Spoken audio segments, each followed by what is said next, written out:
അല്ലാതൊരു ഒരു തെറ്റായ നടപടിയാണ്. ഒരു കേസെടുത്താൽ MLA നോട്ടീസ് കൊടുത്താൽ പോലീസ് സ്റ്റേഷനിൽ ഹാജരാകും. അതിന് 10-100ലധികം പോലീസുമായിട്ട് രാത്രി ചെന്ന് MLAയുടെ വീട് വളഞ്ഞ് അറസ്റ്റ് ചെയ്യേണ്ട ഒരു സാഹചര്യവും അവിടെ നിലവിലില്ല. അപ്പോൾ അത് മുഖ്യമന്ത്രിയെയും മുഖ്യമന്ത്രിയുടെ ഓഫീസിലെ ഉപജാപക സംഘത്തിനെയും വിമർശിച്ചാൽ എന്തും ചെയ്യും എന്നുള്ളൊരു മെസ്സേജാണ്. ആ നടപടിയിൽ ഞങ്ങൾ അതിശക്തമായി പ്രതിഷേധിക്കുന്നു. പിന്നെ ഒരു വിഷയമുണ്ട് അവിടെ. കാരണം ഈ വന്യജീവി മനുഷ്യനും തമ്മിലുള്ള സംഘർഷത്തിൽ ആന ചവിട്ടി കൊല്ലുന്നത് തുടർച്ചയായി മാറുകയാണ്.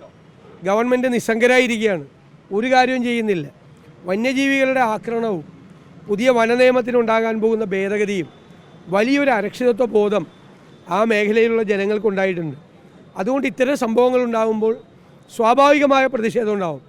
അവിടെ പോലീസും ഫോറസ്റ്റും ഗവൺമെൻറ് ഉദ്യോഗസ്ഥന്മാരും വളരെ നയപരമായ ഒരു സമീപനമാണ് സ്വീകരിക്കേണ്ടത്. അതിന് പകരം ആ സമരത്തിന് MLAക്ക് സമരത്തിന് നേതൃത്വം കൊടുക്കാതിരിക്കാൻ പറ്റുമോ? MLAയുടെ നിയോജക മണ്ഡലത്തിൽ ഒരാളെ ആന ചവിട്ടിക്കൊന്ന് വലിയ സംഘർഷം നിൽക്കുന്ന സമയത്ത് ജനങ്ങളുടെ കൂടെയല്ലേ നിൽക്കാൻ പറ്റുള്ളൂ. അതിൻ്റെ പേരിൽ ജാമ്യമില്ലാത്ത കേസെടുത്ത് MLAയുടെ വീട് വളഞ്ഞ് അറസ്റ്റ് ചെയ്യുന്ന നടപടിയോട് ഒരു കാരണവശാലും യോജിക്കാൻ പറ്റില്ല. ഞാൻ എപ്പോഴും പറയുന്നത് ആവർത്തിക്കുന്നു, ഇത് കേരളമാണ്. ഈ 12-ാം തീയതി ചേരുന്ന രാഷ്ട്രീയകാര്യ സമിതി യോഗത്തിൽ ഈ PV അൻവറിന്റെ മുന്നണി പ്രവേശനം അടക്കം ചർച്ച ചെയ്യുമോ? അതിന് എളുപ്പത്തിലുണ്ടാകും? രാഷ്ട്രീയകാര്യ സമിതി യോഗം അത് ചർച്ച ചെയ്യില്ല.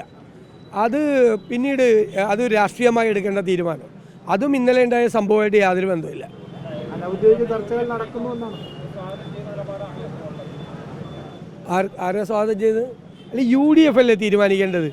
UDFൽ ഒരു കക്ഷി എടുക്കണമെങ്കിൽ UDF ആണ് തീരുമാനിക്കേണ്ടത്. അതിൻ്റെ അകത്ത് UDFന് നേതൃത്വം കൊടുക്കുന്ന കോൺഗ്രസ് പാർട്ടി പൊളിറ്റിക്കലായിട്ടുള്ള രാഷ്ട്രീയമായിട്ടുള്ള ഒരു തീരുമാനം എടുക്കണം. ആ തീരുമാനം ഘടകകക്ഷികളെ അറിയിക്കണം. അതിന് ചില നടപടിക്രമങ്ങളുണ്ട്. അതിൻ്റെ സമയമായിട്ടില്ല. സമയമാകുമ്പോൾ ആലോചിക്കും.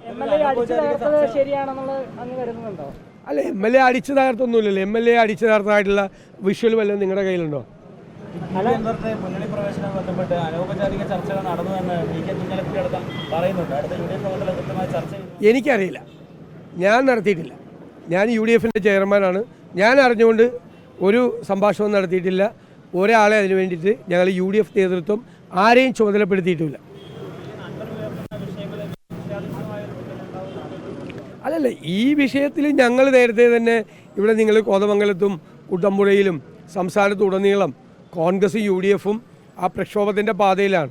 കഴിഞ്ഞ UDF യോഗം മലയോര ജാഥ നടത്താൻ വേണ്ടി തീരുമാനിച്ചിട്ടാണ്.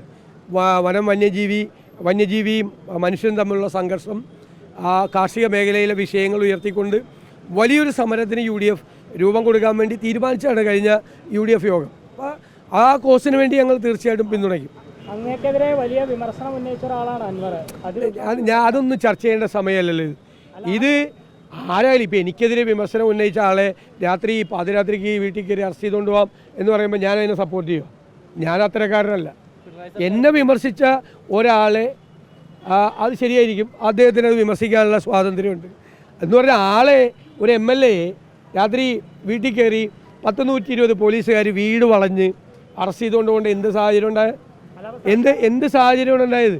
അവിടെ പോലീസ് പറഞ്ഞാൽ മതിയല്ലോ, താങ്കൾക്ക് പേരിൽ കേസെടുത്തിട്ടുണ്ട്, താങ്കൾ ഒരു നോട്ടീസ് കൊടുത്ത് നാളെ പോലീസ് സ്റ്റേഷനിൽ ഹാജരാകണം, അല്ലെങ്കിൽ കോടതി പോയി ജാമ്യം എടുക്കുക, അല്ലെങ്കിൽ കോടതിയിൽ ഹാജരാകുക. എന്തെല്ലാം വഴികളുണ്ട്. ഞാൻ ഇവിടെ ആ നിയമസഭ മുഴുവൻ തല്ലി തകർത്ത മന്ത്രി ഇപ്പോഴും അതിൻ്റെ അകത്തിരിക്കുകയാണല്ലോ, MLAമാർ ഇപ്പോഴും അതിൻ്റെ അകത്തിരിക്കുകയാണല്ലോ. അവരെ ആരെയും അറസ്റ്റ് ചെയ്തില്ലല്ലോ. സർക്കാരിൻ്റെ കാശും മുടക്കി നിയമസഭ ഈ ലോകം മുഴുവൻ കണ്ടാണല്ലോ നിയമസഭ തല്ലി തകർക്കുന്നത്. ഈ അൻവർ തല്ലി തകർക്കാനൊന്നും പോയില്ലല്ലോ. തല്ലി തകർത്ത ആളുകളെ സംരക്ഷിച്ച പാർട്ടിയല്ലേ ഇത്. അതുപോലെ ഇപ്പോൾ 2 കൊച്ചുങ്ങളെ അല്ലേ, 2 മക്കളെ കൊന്ന ഈ പ്രതികളെ, കൊടും ക്രിമിനലുകളെ ജയിലിൻ്റെ മുമ്പിൽ നിന്ന് അഭിവാദ്യം അർപ്പിച്ച് സ്വീകരിക്കുന്നൊരു പാർട്ടിയാണ്. എന്തൊരു പാർട്ടിയാണിത്? കൊല്ലാനും കൊല ചെയ്യാനും ഞങ്ങൾക്ക് അവകാശമുണ്ട് എന്ന് പ്രഖ്യാപിക്കുന്ന അപരിഷ്കൃതരുടെ കൂട്ടമാണ് CPM എന്ന് പറയുന്നത്.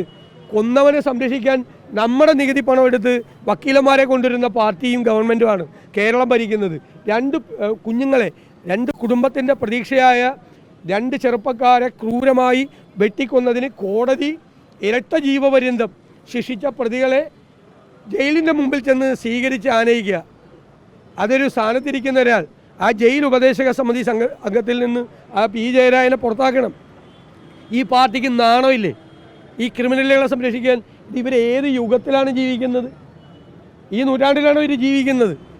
ഇത് ഞാൻ പറഞ്ഞതുപോലെ അന്തർദേശീയ തലത്തിൽ പ്രവർത്തിക്കുന്ന തീവ്രവാദ സംഘടനകളെ പോലും ലജ്ജിപ്പിക്കുന്ന തരത്തിലുള്ള നാണക്കേടാണിത്. കേരളത്തിന് അപമാനമാണ്. ഇരട്ട ജീവപര്യന്തം കിട്ടിയ പ്രതികളെ ഈ സംസ്ഥാനം ഭരിക്കുന്ന പാർട്ടിയുടെ നേതാക്കന്മാർ ജയിലിൻ്റെ മുമ്പിൽ ചെന്ന് അഭിവാദ്യം ചെയ്ത് സ്വീകരിക്കുക. എന്താ സ്ഥിതി കേരളത്തിൻ്റെ? ഇവരാണോ കേരളത്തിൻ്റെ നീതിന്യായ വ്യവസ്ഥ ഉറപ്പുവരുത്താൻ പോകുന്നത്? അതാണോ ചെയ്യാൻ പോകുന്നത്?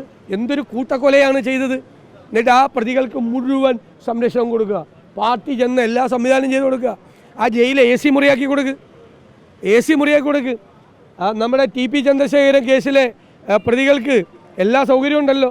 ലേറ്റസ്റ്റ് ഫോണും അവരിഷ്ടപ്പെടുന്ന ഭക്ഷണവും മദ്യവും സിഗരറ്റും എല്ലാം കൊടുക്കുന്നുണ്ടല്ലോ. അപ്പോൾ VIP ട്രീറ്റ്മെൻറ്റാണ് ഈ കൊലക്കേസിലെ പ്രതികൾക്ക് കൊടുക്കുന്നത്. ഇതിനൊക്കെ ജനം ചോദിക്കും. ചോദിക്കാനുള്ള സമയം വരെയാണ്.